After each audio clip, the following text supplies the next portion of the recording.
Hello दोस्तों, नमस्कार। किरण देहाती लोकगीत चैनल में आप सभी का स्वागत करती हूँ। दोस्तों, आज आप लोगों के सामने बहुत ही प्यारा सवाल गीत लेकर आई हूँ। पसंद आए तो लाइक शेयर सब्सक्राइब जरूर करना और कमेंट बॉक्स में बताना हमारा गाना कैसा लगा।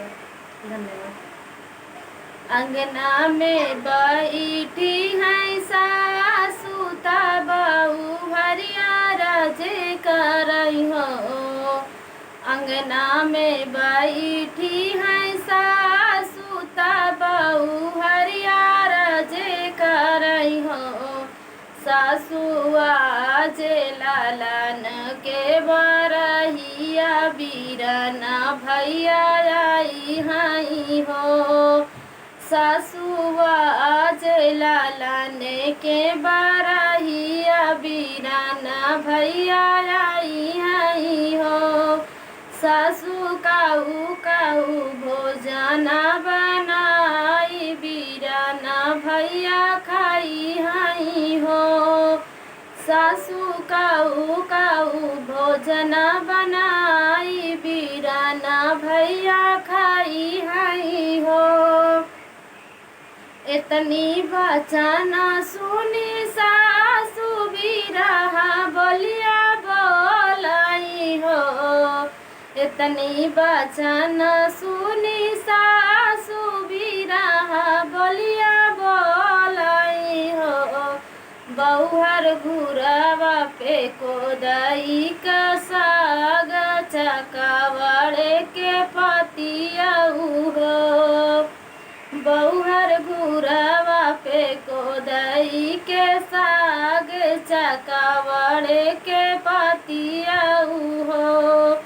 बउहर लइया बऊ भोजन बनावऊ बीरना के खियावऊ हो।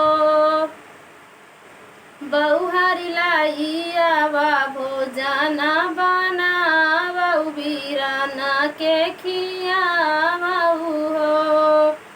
कोदई बनाई बउहर सागवा चकावड़े के रोटिया हो। सखिया रोई रोई भोजना बनावई बीरना के खियावई हो। सखिया रोई रोई भोजना बनावई बीरना के खियावई हो। जेवना जेवना बैठे बीरना आउर हमरे पियावऊ हो। जेवना जेवना बैठे बीरना पियावऊ हो। सखिया भाइया के मानवा मालिन नयन लागे ढूर कई हो। सखिया भाइया के मनवा मलिन नयन लागे ढूर कई हो। बाबा के रहलू दुलारी तमाई के प्यारी नी हो। बहनी भैया के आँखी के पुतारिया तजर के कोयली भैलू हो। बहनी भैया के आँखी के पुतारिया तजरे के कोयली भैलू हो। नौ मना भैया हम कुटिला नौ मना पीसिला हो।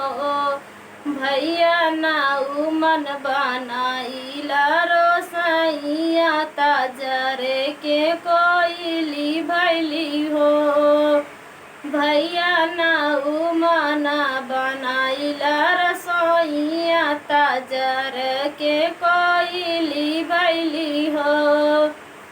सब परिवार के खियाई कुकुरा बिलरिया दी है हो। सब परिवार के खियाइला कुकुरा बिलरिया दी है हो। भैया जावन कुछ बचेला रसोइया उहाई हम खाइल हो। भैया जावन कुछ बनेला रसोईया उहाई हम खाइला हो। दोस्तों कमेंट बॉक्स में बताना हमारा गाना कैसा है।